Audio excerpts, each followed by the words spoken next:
වඩේ බදිනකොට අඩුවෙන් බදින්න එපා නංගි. අනේ ඵලයන් මාම යන්න. මෙහෙම හිටියට ඒ කාලේ ගාල්ලෙත් වෙල් කැපුවා. ටිකක් හොදලා වනන්න හම්බ වුන්නේ නැහැ. දැන් ඉතින් හොදපන්කෝ. කවුරුත් කතා කරන කන්ටේනර් තුල මොනවද තියෙන්නද කියලාද ඔබ හිතන්නේ? ෂුවර් එකටම ගංජා තමයි ඉතින්.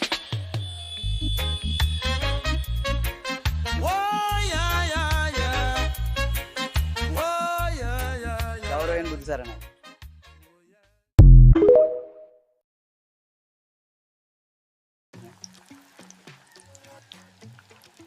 වඩේ බදිනකොට අඩුවෙන් බදින්න එපා නංගි.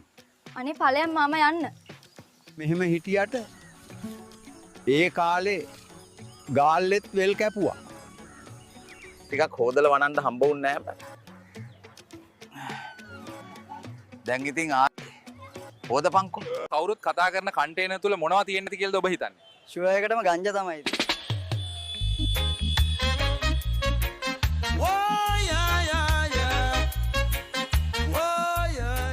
ගෞරවයෙන් බුදු සරණයි.